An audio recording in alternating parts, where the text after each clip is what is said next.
جلسے مشاعروں میں تبدیل ہو جاتے ہیں، اور جب شاعری ہوتی ہے پھر پوچھنا نہیں ہے، یوں پیسوں کا ریل پیل ہوتا ہے کہ کہنا ہی نہیں، پیسے اڑائے جا رہے ہیں، ماشاءاللہ خوب اڑائے جا رہے ہیں۔ اور عاشقوں کو دیکھیے، قسم خدا کی نعت پاک سنتے ہیں، ایسا لگتا ہے کوئی ہندوستان کا نہیں، سب کربلا سے اٹھ کر کے چلے آ رہے ہیں، کوئی نجف اشرف سے اٹھ کے آیا ہے، کوئی بغداد سے اٹھ کر کے آیا ہے۔ اتنے بڑے بڑے عاشق ہیں، نبی کے اتنے بڑے بڑے دیوانے ہیں، ایسا لگتا ہے ان کو جنت کا سرٹیفکیٹ مل گیا ہے، ان کو سند مل گئی، ایسے مچلتے۔ اور یہ ظالم کون مچلتا؟ یہ وہ مچلتا ہے جب یہاں جلسے سے جاتا ہے تو پھر کسی کی بہن بیٹیوں پہ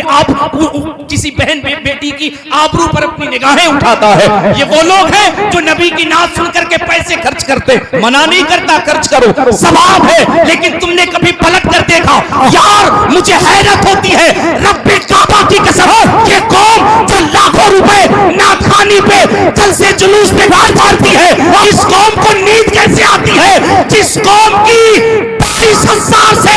جوان بیٹیاں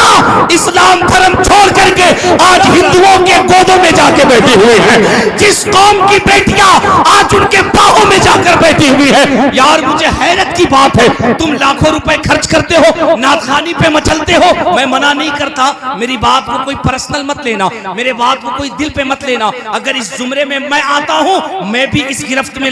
آنے کے لائق ہوں، لیکن کبھی سنجیدگی سے تم نے سوچ کر کے دیکھا تمہاری بہنوں کی کیا حالت ہے، تمہارے مدارس کے کیا حالت ہے؟ ہاں ہاں صاحبو، اللہ کا فضل ہے، پوچھئے حسان بھائی سے، جو لوگ میرے مزاج سے واقف ہے، رب کا کرم ہے، میں خاندانی مقرر ہوں، خانقاہی مقرر ہوں، ایسا نہیں میں یہ کہوں مجھے 20 دینا تو آؤں، 30 دینا تو آؤں، گواہ ہے حسان بھائی، ان سے پوچھ سکتے ہیں، انہوں نے کئی مرتبہ مجھ سے پوچھا کیا خدمت کرنی ہوگی، کیا معاملات کرنا ہوگا، میں نے ایک ہی جملہ کہا، میں اعلیٰ حضرت کے مسلک پر رہتا ہوں، اور میرے رضا نے فرمایا ہے نذرانہ طے کرنا، نذرانے کا ڈیمانڈ کرنا حرام حرام حرام اشد حرام ہے۔ اللہ کا فضل ہے، نعرہ تکبیر، نعرہ رسالت، مسلک اعلیٰ حضرت حضرت علامہ مبارک حسین چترویدی، نعرہ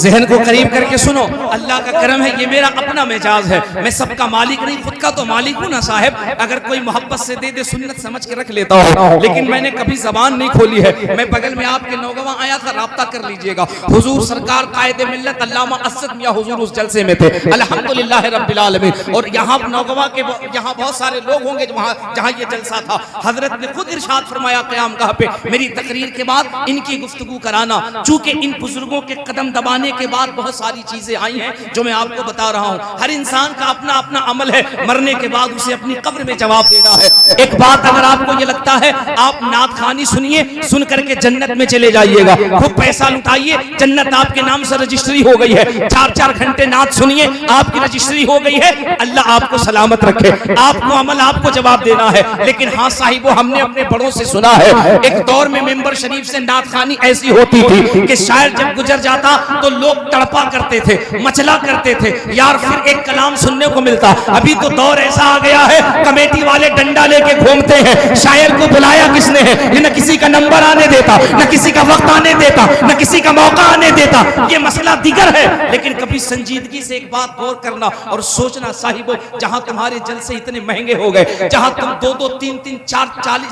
لاکھ روپے جلسے میں خرچ کر رہے ہو، 20 30 40 ہزار کے تم شاعر مقرر بلا رہے ہو، تم نے سوچا صحیح اس قوم کی بہن بیٹیوں کی حالت کیا ہے؟ صاحبو سن تو صحیح، کبھی حالات کو ذہن کے قریب کرنا، بہت زیادہ دور نہیں، 2 سال پہلے جا اور جا کر کے لاک ڈاؤن کے حالات دیکھ، جب پورا ہندوستان بند ہو چکا تھا تو اللہ کے عزت کی قسم کچھ تاریخیں سوشل میڈیا کے ذریعے سے، اخبارات کے ذریعے سے ایسی آئی تھی، کلیجہ منہ کو آ رہا تھا۔ آپ کے سے یو پی کے بلرام پور کے علاقے کی ایک تاریخ ہے، 2 مسجد کے اماموں نے گلے میں پھندا ڈال کر کے اپنے آپ کو پھانسی کر لیا تھا، اپنے آپ کو سوسائڈ کر لیا تھا۔ یہ ظالم کہتے کہ امام اتنا کمزور ہونے لگا، اس کا پیشنس اتنا کمزور کیسے ہو گیا، وہ خود کو پھانسی کیسے لگا سکتا ہے؟ ایک عالم کو ایسا نہیں کرنا چاہیے۔ ممبر شریف پہ یہ علماء بیٹھے ہیں، میں ان سے ہاتھ جوڑ کے کہتا ذرا دل پہ ہاتھ رکھ کر کے پوچھئے گا، بتا مجھے صحیح ان عالموں کو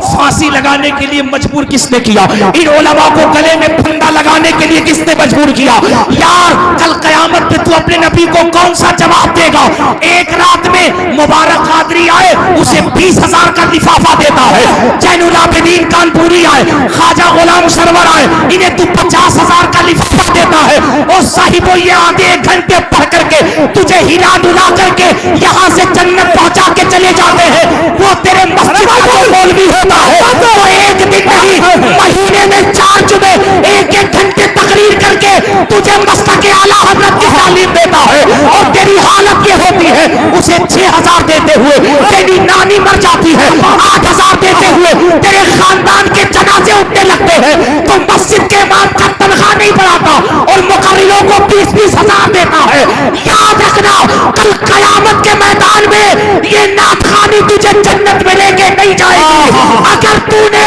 اپنے امام کی عزت کی، اللہ کے عزت کی قسم آگے آگے امام جائے گا، پیچھے پیچھے مقتدی جاتا ہوا نظر آئے گا۔ نعرہ تکبیر، نعرہ رسالت، مسلک اعلی حضرت، پیغام مسلک اعلی حضرت، علماء اہل سنت، عشق محبت، عشق محبت۔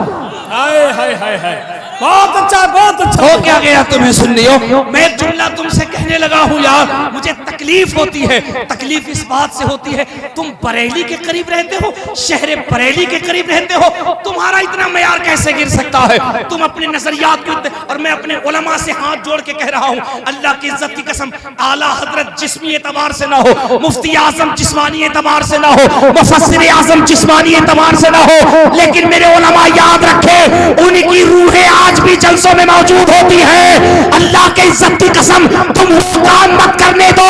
جس سے روح اعلیٰ حضرت کو تکلیف ہوتی ہے، ورنہ یاد رکھو قیامت میں یہ جتنے ذمہ دار ہوں گے اعلیٰ حضرت آپ سے بھی پوچھیں گے کہ بتا میں نے جو مسلک کا کام کیا تھا صرف ہدایت بخشش لکھ کے کیا تھا یا ہدایت بخشش کے ساتھ ساتھ میں نے فتاوی رضویہ بھی دیا تھا، عصایہ شریف بھی دیا تھا، 1-2 نہیں 1,000 سے زائد کتابیں اعلیٰ حضرت نے لکھ کے بتایا تھا۔ نعت سننے سے ایمان تازہ ہوتا ہے لیکن تقریر سننے سے ایمان محفوظ ہوتا ہے۔ نعرہ تکبیر، نعرہ رسالت، پیغام مذہب اسلام، پیغام مسلک اعلی حضرت، علماء اہل سنت، حضرت علامہ مبارک حسین چترویدی، نعرہ تکبیر۔ بہت اچھا، بہت دیکھے میں نے، ہاں میں نے بہت دیکھے، خدا کی قسم میں نے بہت دیکھے۔ پڑھوائیے کلام، انعام دینا بند کر دیجئے۔ شرم نہیں آتی؟ یہ جانتے ہوئے بھی تم نے اپنے جلسوں کو تماشا بنا رکھا ہے۔